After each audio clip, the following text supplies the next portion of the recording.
राम भद्राचार्य हैं जो आंखों से अंधे हैं, लेकिन हमें लगता है कि वो दिमाग से भी अंधे लगते हैं। जिस तरह से वो बयान दे रहे हैं आजकल, वो कथा कर रहे हैं कहीं पर और चमारों के लिए इस तरह से आप शब्द यूज कर रहे हैं, वो क्या कहना है उस पर आपको? देखिए, राम भद्राचार्य बेचारा अंधा आदमी है, उसे वो जन्मजात अंधा है। उसने ना तो इस देश का संविधान पढ़ा है, ना इस देश के अंदर कानून का पता है। उसके आसपास जो रहने वाले लोग हैं, जो बता दे वो वही बोल देता है, उसको क्या पता।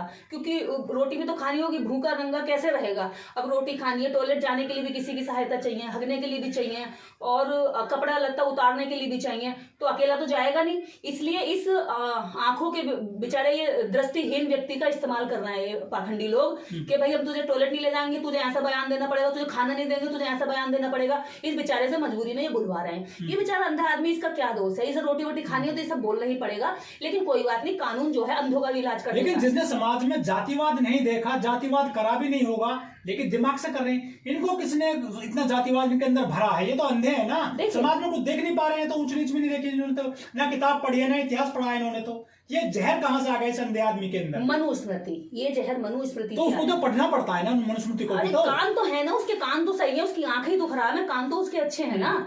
उसके अंदर जाति का जो अहंकार है, उसे ये जो पता है कि मैं ब्राह्मण के घर जन्मा हूँ, ये तो अहंकार उसे जन्म से मिल गया ना। उसे पता चल गया मेरा बाप ब्राह्मण, माँ के पेट से लेकर आया। माँ ने जैसे ही पैदा किया होगा उसे बता देगा बेटा भले तू अंधा है, कोड़ी है, लंगड़ा है, लूला है, अज्ञानी है, अधर्मी है, विधर्मी है, धर्म का नाश करने वाला, लेकिन फिर भी तो ब्राह्मण है, तो जाति में बड़ा है। तो वही वो जाति की घमंडता में वो अंधा होकर भी अपने आप को श्रेष्ठ बता रहा है। और हम आंखों वालों को जो है दिन भर जो है कोस रहा है, वो गाली दे रहा है। अरे भाई चलो, आंखों का अंधा कोई बुरी बात नहीं है, मैं भी हो सकती हूँ, कोई भी हो सकता है। ये शारीरिक विकलांगता कुछ नहीं होती है, मैं इसको महत्व नहीं देती, लेकिन मानसिक विकलांगता से तो कम से कम उठो। अरे आज देश मनुस्मृति से नहीं चलता कि मैं पहले ब्राह्मण हूँ, फिर मैं धर्मगुरु हूँ, फिर मैं इस देश में जो है कथावाचक हूँ। अरे तुम कुछ भी नहीं हो, तुम ढोंगी हो। तुम्हें रोजी रोटी खाने के लिए तुम्हें चमारों को कोसना पड़ता। तुम्हारा तो धंधा भी ना चला, रोजी रोटी भी ना चला, अगर तुम चमारों को गाली ना दो तो। चमारों की गाली बजाने कितनों के घर चल रहे हैं, तो ठीक है तुम भी अपना पेट पाल लो, लेकिन अब मर्यादा में रहना पड़ेगा। ये नहीं है कि हम तुम्हारे अहंकार को ऊंचा करने के लिए आत्मसम्मान के साथ खिलवाड़ करने दें, वो अब बिल्कुल नहीं होगा। अब ये वो दलित नहीं है जो सर झुका के बाबूजी बाबूजी, गुरुजी गुरुजी, पाए लागू, नहीं। अब ये वो दलित है जो कपड़े पहनना जानता है और चप्पल जूता सब पहनना जानता है, और जरूरत पड़ने पर तुम्हें इस देश के अंदर जेल के अंदर पहुंचाना भी जानता, क्योंकि उसके हाथ में अब तुम्हारी दी गई गुलामी नहीं, उसके हाथ में कलम भी है। ये साधु कैसे मतलब साधुत्व है इनका? कैसे महात्मा है जो लोगों में जहर बो रही है? अरे ये धर्म का नाश करने वाले विधर्मी लोग हैं। इन्हें धर्म का अभी संज्ञा या परिभाषा भी नहीं पता। धर्म की परिभाषा ये इन्होंने पढ़ी ही नहीं है। वो कह रहा मैं पहले ब्राह्मण हूँ। अरे पहले इंसान तो बन जा।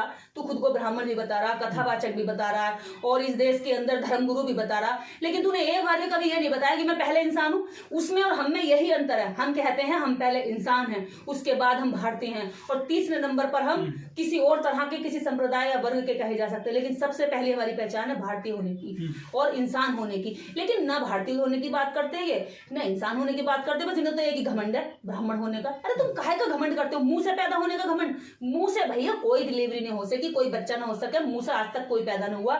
मुंह से तुम एक मच्छर पैदा करके दिखा दो, यहाँ राम भद्राचार्य मुंह से पैदा हो गया, बताओ, और वो भी एक पुरुष के मुंह से।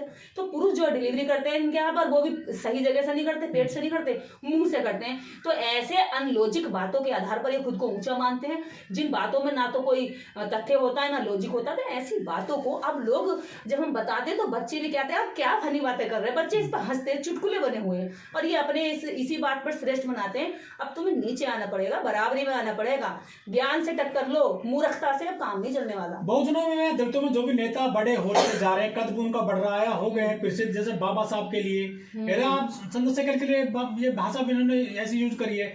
ये इनको निशाने पर क्यों लेते हैं जो सरस्वती यादव जैसे लोग हैं? देखिए, चंद्रशेखर जैसे लोगों से इनकी हवा थर-थर कांपते हैं, क्योंकि चंद्रशेखर जैसे लोग जो है जब अत्याचार होता है, शोषण होता है, तो उस स्पोर्ट जाकर खड़े हो जाते हैं, पीड़ित को गले लगा लेते हैं, और गले लगाते हैं तो पीड़ित के अंदर क्या दोबारा से लड़ने की ताकत आ जाती है।